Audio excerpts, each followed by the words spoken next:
Welcome back. I'm your host, Rich Weber, with the Florida Aviation Network. We're broadcasting in the clear from the Howard Hughes exhibit in the Florida Air Museum, along with my co-host, Michelle Cassidy. And today, we've got a special guest, Dr. Bill Busch. Busch. I'm sorry, I had a brain cramp. You know, I've already known quite a bit about you, but I had a brain cramp. Listen, welcome.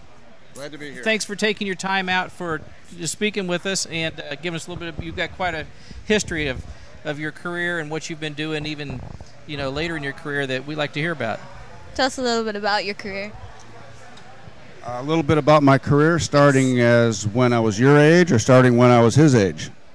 More likely his Early. age. Yeah. Basically, I grew up in Midwestern farm country and graduated from college and needed something to do, so I joined the Navy. And the Navy decided that I should go to flight school, even though I'd never been in an airplane. And I did that, and I was in the fleet flying off aircraft carriers, and then I heard about a program where the Navy would send you to medical school if you qualified. So I applied, and they did. And then what happened was I came back to the fleet as a dual designated pilot physician, where I was allowed to fly as a naval aviator and also act as a doctor flight surgeon with the squadrons. And then after a number of years of that, they offered me a training program in Bethesda in ophthalmology, which is eye surgery. And so then I went and did that, and then I was in charge of a few things, and all of a sudden it was almost 30 years, so I decided to retire. Were you always interested in an eye, or was that kind of just shoved upon you? Was I interested in the eyes? Or like anything like that? Or well, the ophthalmology, now I'd been a naval aviator and a flight surgeon and a dual designator, and I was like, well, what specialty would fit that? What medical specialty? And I thought and thought and thought, and I reasoned out that the study of the eye and the study of vision would be the most applicable to that strong aviation background. So I did that intentionally to further enhance what I'd done in aviation. And subsequently, I ended up being the head of Navy Aerospace Ophthalmology for a few years. So how does vision affect flying or anything like that? Vision would be one of the five senses. Yes, and of it's course. also definitely the most significant sense for aviation, obviously. Yes. Absolutely. Probably 60 to 90% of your sensory inputs during various flight regimes are a result of your vision. You got your focal vision, which is the central vision, and then you got your ambient vision, which is your peripheral vision.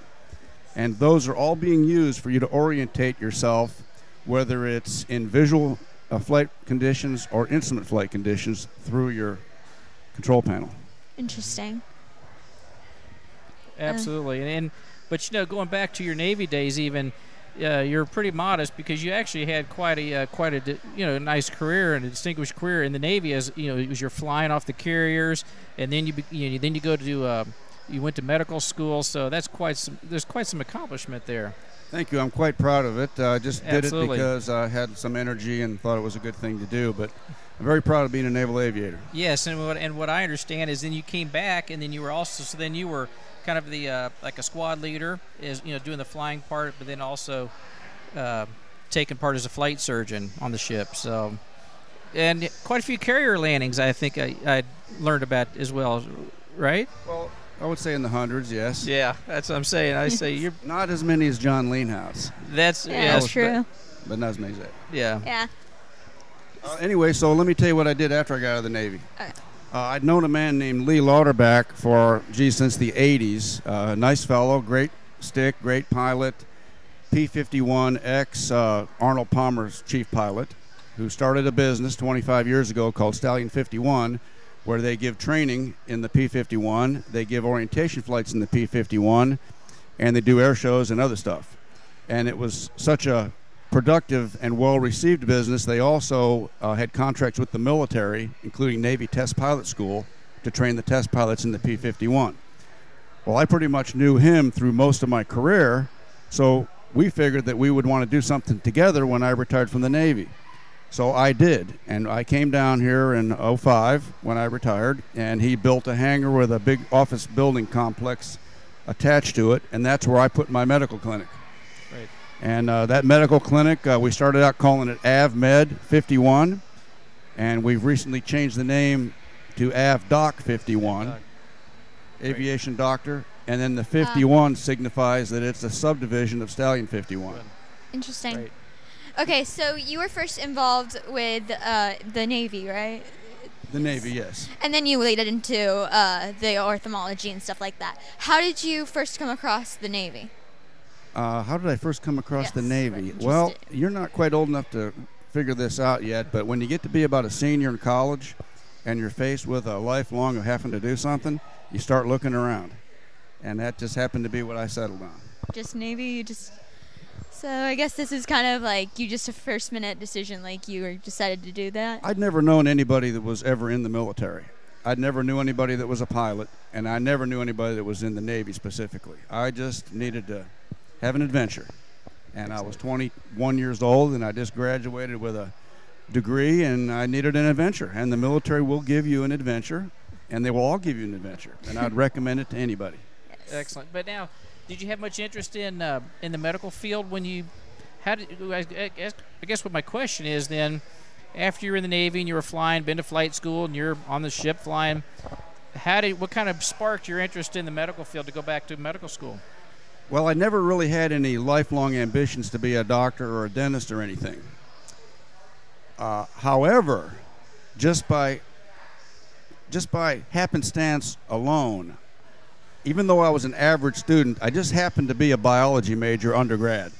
So I had all the prerequisites, even though I didn't have very good grades because I had other interests. I understand. But the point was I had all the biology, chemistry, physics, and all that, which, oh, by the way, would help you get in the military as a pilot because they like science and engineering majors. Yes. And then what happened in my case was in flight school, I met a doctor pilot. And then when I was in the fleet on the USS Forrestal, in my air wing was another doctor pilot whose name was Sonny Carter. And he was a dual designator Navy pilot flight surgeon, and he ended up being an astronaut. And so he was one of my mentors and kind of got me steered in that direction. Any interesting stories behind your work with the orthomology and being a pilot at the same time? Well, I wouldn't call them interesting. I mean, it does give you an interesting viewpoint of aviation. Yes. And I will say that when the pilots come to my clinic to get their aviation and medical flight physicals, they get a thorough eye exam because I consider vision the most important part of aviation as far as the senses are concerned. It absolutely is because, vision, like you said, 60, 90%, we rely on our vision versus, the seat of the pants flying that you hear people talk about. They're flying by the seat of their pants, and you can't always trust that, especially when you go in instrument conditions. And seat of the pants, which would be the proprioceptive system, yes, is viewed as a plus or minus with aviation. The pilots like to call it the seat of the pants. Right. And but I will say that it's down in priority as far as you can fly an airplane with your eyes only without flying seat of the pants. And a lot of the new equipment, it's pretty much that way. The airliners. So. It's one of the senses. I mean, you can fly an airplane without smell, Yeah. technically without hearing, and technically without taste. But you really can't do it without vision. Right. True. Vision and the proprioceptors, like you said, the seat of the pants, and also the vestibular, which once again is another one that you can explain better than I. That's one you can't trust either. Absolutely. As a matter of fact, you bring that subject up. Part of the thing that Stallion 51 has evolved into, especially since I got there, is we've incorporated aviation physiology and aerospace physiology training to the pilots when they come through for their specific courses. We've also introduced a new program here within the past year or so, flying the L-39 jet, and the cockpits are set up exactly like corporate-level glass cockpitted corporate jets, and we bring these flight crews in and we give them spatial disorientation and unusual attitude training.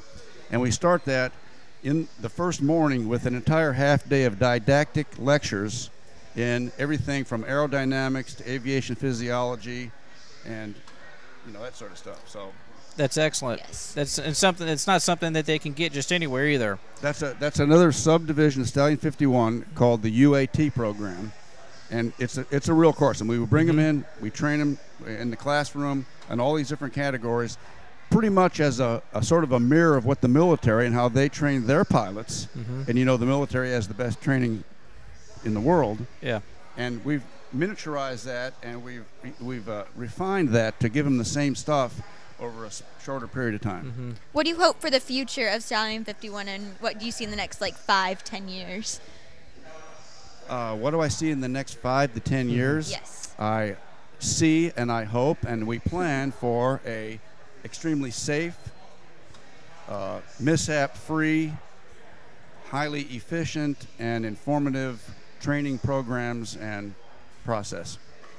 Yes, but mishaps are always going to happen. So is there anything you plan to do if that does happen? Like, nothing too big, but... Well, no, we have contingencies, but we go to the nth degree to make sure that all of our evolutions are safe. I mean, we're talking weather, maintenance, briefing, extreme briefing. We talk about contingencies, emergencies.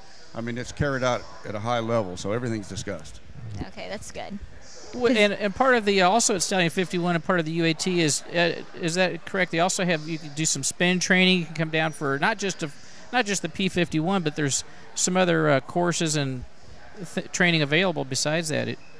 Well, Stallion 51 is kind of a rather large corporation with subdivisions. We've got the aviation medicine for the flight physicals for the pilots. Mm-hmm. And we could do the eye stuff, and we can do executive type physicals for wellness physicals. And then we've got the training, which can be in many different airframes, the P-51, the L-39 jet, the T-6 Texan, and we've even got a program for military guys in the OV-10 Bronco.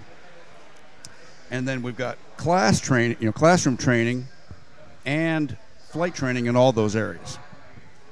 Excellent.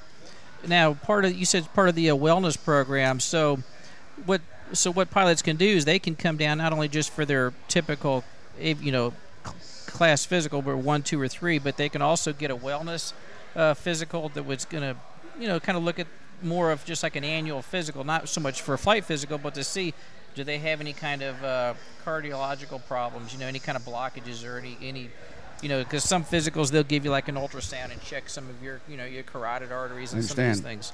Basically, well, here's a couple things first. My clinic is right on the ramp, so you can fly anything from your Piper Cub up to your Falcon 900 in, and it's parked right at my front door. So that's a service, and that's why we have pilots coming from all over the country. The next thing is we conduct all forms of FAA pilot medicals, but those physicals are basically a safe-to-fly an airplane physical in that category, whether it's 1, 2, or 3. Yes. Airline pilots, commercial ops, and private pilots. Yes, sir. So it's a safe-to-fly an airplane physical. It's not an all-encompassing physical. I mean, there's no blood work required. Right. And there's really not a lot to it other than a safe-to-fly an airplane physical. Unless you have medical problems, then they go further. But what I offer is also this wellness program where we spend time talking to the pilot on an individual basis, depending on what decade of life he's in, what we recommend as far as diet, lifestyle changes, and then we may offer a battery of tests, which it could include blood, heart checkouts, and just whatever, because let's face it, 20-year-olds are different than 40-year-olds are different than 60 and 80-year-olds. So it's tailored to their decade of life.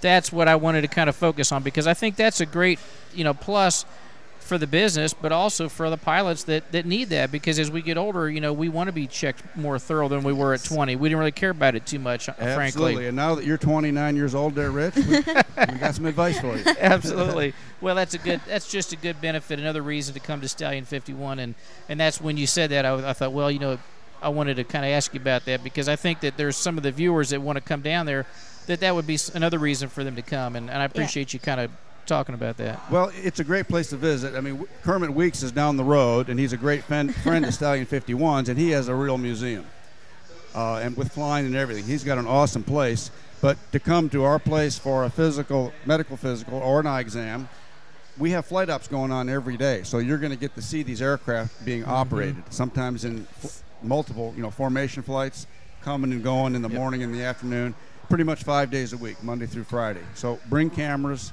spend a couple hours and watch the festivities. And you're not going to see that in your local AME area, so that's the thing. Absolutely. Yes. That's great. What else is going on with Stallion 51? Anything kind of coming up? And I know that Michelle kind of asked you a little bit about that. Yes. Kind of what was in the future in the next 5 years. But we just did kind of fully stand up at the NBAA last fall. You know that? Yes, yeah, National we Aviation. formally stood up our spatial disorientation and unusual attitude training course in the L39. Oh. We presented it there to the public, even though it had been sort of going on for a while as we got the cobwebs out of it. Right. Now it's officially stood up, so that's what's happened now. To create another huge subdivision or program, I don't know what we're going to do next. That's we're great, still, though. But, you know, right there, that whether it's general aviation flying or up through corporate flying, the spatial disorientation is claiming the lives of a lot of pilots still in all areas and all categories. So, well, when you figure in the general aviation about 15% of all mishaps are a result of spatial disorientation, 15%, that's almost 1 out of 5. Yeah. But when you get in a spatial disorientation problem, 90% of the time it's fatal. So even though it's not the most common mishap scenario, when it does happen, it's real bad. absolutely. And, you know, we got Yes, the it JFK scenario, we've got some airline scenarios, and if you study through human factors and aircraft mishap data, you'll find that especially in general aviation, VFR into IFR, VMC into VMC into IMC conditions, it's a very dangerous scenario. It So is that's what we dangerous teach. scenario. It is Absolutely. The very inadvertent dangerous. IMC is just it's right there. You know, inadvertent IMC leading to spatial disorientation, leading into control flight in terrain because they don't recognize it, and next thing you know, then you're a statistic, and that's what your program is trying to, you know, reduce the numbers and bring that number down through. Absolutely, and it's the middle of our bell curve is geared towards the corporate level pilots. However, we can tailor it to private pilots, and we can even tailor it to airline pilots. But the target audience for our program is corporate level aviators. That's good. That's very Well, good. because it, like you say, that you know, it can happen to anyone at any time, and I think that's what a lot of pilots don't understand. Whether it's day or night, VFR, IFR, it can happen to anybody. So that's a great program. So Yes. excellent. What's going on at Sun and Fun for not only you but also for the Stallion 51 group? Well, the Stallion 51 group has a pavilion with, you know, presenting the wares and our programs. Lee Lauterbach is flying a couple of demos in the P-51. There was one yesterday and another one tomorrow, which is an exciting thing to watch. Yes. Oh, absolutely. And we're representing the business, or the command, as we would say. But we still have operations going on back home in Kissimmee. There's a full flight schedule going on all week over there, and our other half of our employees are over there carrying on with that. Yeah, it keeps everybody Yes. busy, doesn't it? It's a busy week for us because we're in 2 different locations and we got a lot of stuff going Yeah, on. now you're stretched out and you're trying to get things done there and here. So, Great time to come to Florida. and I think you just mentioned, in case somebody missed that you guys are located at the Kissimmee Airport. Once again, it's a fly-in, so you can fly in for whether it's for training or for a medical exam. It's a great avenue. It's another asset that not everywhere you can go and get that. So Yeah. that's a good thing. Kissimmee Gateway Airport, India Sierra Mike, and it's tower controlled, and it's got great runways, approaches, and everything. Excellent. It's a great way to find, because not everyone can find that everything that you're looking for. I mean, you have some requirements that not every doctor or any other thing can give to a pilot. Well, I appreciate the compliment. I mean, I'm not really I don't consider myself a genius, but the difference that we offer in my clinic is you get individual care, and no matter how long it takes, and we don't do anything else. So we don't start out having to do pediatrics or OB or family practice before we do the aviation medicine and the ophthalmology. We'll go Yes. right to that because that's the only patients we see. But that's the good thing about it, too.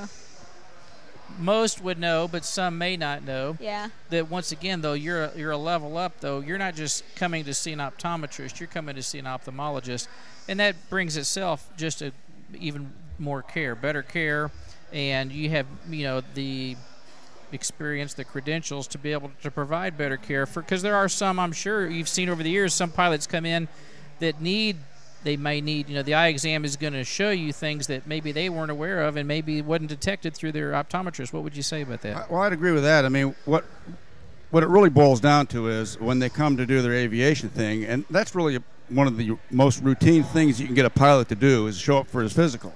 Yeah. Otherwise, he doesn't get a medical. And a lot of them don't want to do it either. But what it allows me to do is to discover these subtle changes in the vision so he can have them addressed before he has to have a down period. In other words, let's say a guy is starting to develop a little cataracts, but he's a Class 3 aviator. He can still pass for a Class 3 vision, but he's got him coming along. So we talk about it. Hey, you know, you need to be thinking and taking another exam maybe in 6 months or a year because you might be ready then. So he can plan instead of having all of a sudden he can't pass his flight physical. Right. So when you're telling him, hey, I'm sorry, but you're not passing, and here's why, you can see that early on and make some corrective action and kind of lead them through some steps that's going to let them keep flying. That would be the idea. And Excellent. of course, as people age, there are going to be more problems with the person, so you'll have to. It has to keep on going, right? I would say generally speaking, yeah, people get older, they have some medical problems. But let me make this perfectly clear. If you develop a medical situation and you're a pilot, the best measure is to contact your AME, come clean, and tell them what's going on. Here's why. First of all, you don't want to not do that and keep flying because there's all kinds of liability and legal issues if you have a mishap while you have a grounding medical condition. The second thing is the doctors at the FAA are at the FAA for a reason. They're doctors that are enthusiastic about flying. Otherwise, they wouldn't be there. Right. I mean, it takes a special breed of cat to work for the FAA as a doctor instead of a brain surgery somewhere, you know? So the point is they're enthusiastic about flying, and they're going to help the pilots to the best of their ability with the pilot's AME. So there's very few conditions out there in the big world of possible medical conditions that will permanently ground you. Almost everything can be overcome with what's called a waiver or a special issuance, where we do some more tests, we do some more paperwork, we do basically what they want to be done from A to Z, and then they give you what's called a special issuance, which is a medical to fly, even though you got a condition. Yes. Right. And that's a big difference because if they try to hide it or they just try to, it'll go away, it's going to get worse. Or it gets worse, exactly, yeah. It's going to get worse, and then next thing you know, then they're really going to be disappointed when they can't fly, when you give them the sad news that, hey, this has, gone on too long unnoticed or undetected or maybe hidden, and you need to, now you I don't see too much problem with that, but what I do see is pilots throwing the towel in when they get a medical condition. They get a diagnosis of something common like blood pressure or non-insulin diabetes or one of those things, and they say, well, I'm done. I can't get a medical. I'm not going to be able to fly again. Well, that's not right. That's not true. You can get a waiver for most things. Just with a little bit of, pre-planning and coming to see you and taking those steps, you're going to be able to probably stay on track and keep flying. Now, how does that affect Class 2 and Class 1? That's going to be a little different ballgame, of course. Well, the standards are a little tighter, but, I mean, I know airline pilots that are doing quite fine with one eye or have blood pressure or other problems. I mean, the thing is, the FAA is concerned with sudden incapacitation of their pilots while flying. Right. So if you have a known condition that's well controlled and anticipated to be stable, there's really no reason for them not to let you fly. It's just you have to do some testing to prove that you are controlled, treated, and stable. And then that's going to keep you flying. And that's exactly. Because the thing is, you can't start taking these pilots out of the cockpit when they get older because they have all this experience. You can't buy that experience. It takes years. I mean, airline pilots have been flying for longer than you've been alive, and maybe you too. Right. Absolutely. So the point is, you can't make one of those guys.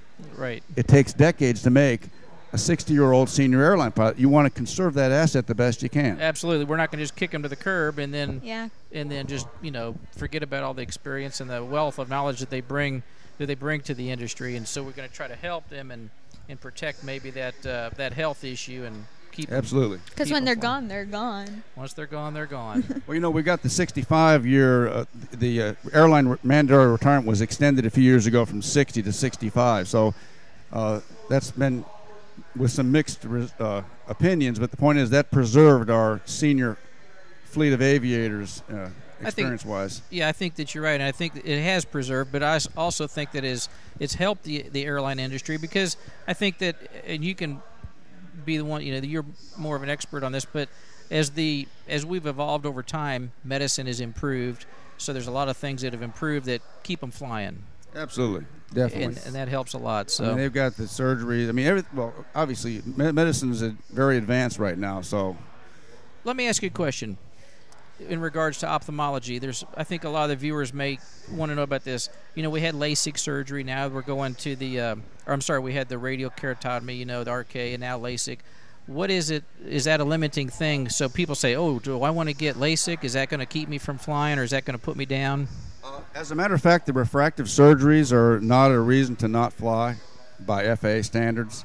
If you have the refractive surgery, and we're talking really LASIK, some form of LASIK or PRK now done with a laser, okay, you go through the convalescent period afterwards, which varies depending on the procedure, and then your vision comes back to, you know, your eyes are not inflamed, you've taken your post-op treatment, and your vision comes back to where it's stable and within standards, then you're allowed to go fly again. The only thing I will say is definitely get one of those two procedures. Don't go back to the older ones like the RK. Yes. You won't find that anybody doing that in the U.S., but I mean, you could go to somewhere in the world and get that done. Of course. What's your opinion or your advice to people that are considering maybe getting LASIK surgery? Would you say, unless you really need it, unless your eyes get really bad, don't mess with your eyes, because you can correct it with lenses, and then if you get to a point, then maybe consider it? That's a tough question, because it, again, depends on the individual, what decade of life they're in, okay, and how bad their vision is, and what they plan on doing in the future. For instance, it's Michelle, right? Yes. The military does author their pilot candidates to have had a laser surgery, PRK or LASIK. But there's a whole string of documentation you must do before you have it done. And if you haven't done that, that may exclude you. So for a young person, I would say we need to do a lot of talking about whether you really want to have a laser surgery. Mm-hmm. Because your eyes because may you may change. want to be in the military, you may want to provide certain documentation, your eyes may change. Then there's, well, how bad is your vision? Can you you have to put your glasses on to, you know, Get put your by. socks on in the morning? Well, that's different than you have to put them on only for driving. Right. Okay, Absolutely. so there's that going on. And then it's like you take a guy that's pushing the cataract years. I would not advise laser surgery for those guys, because they can fix the vision when they do the cataracts. Good point. So see, So there's a lot of considerations that they need to see, Exactly. and they need to come see you to get some information, obviously, because it does make a big difference. So, well, listen, it's been great for having you here today, Dr. Busch, and taking your time out of your schedule to It was nice meeting to give you. us a lot of information about yourself and, you know, the AvDoc and Stallion 51, and we look forward to hearing more from you guys. Thanks, I appreciate it. Good deal. Good. Well, I'm your host, Rich Weber, with my co-host, Michelle Cassidy. Once again, we're broadcasting to you from the Howard Hughes exhibit in the Florida Air Museum. We've got plenty more to come, so stay tuned and don't go away.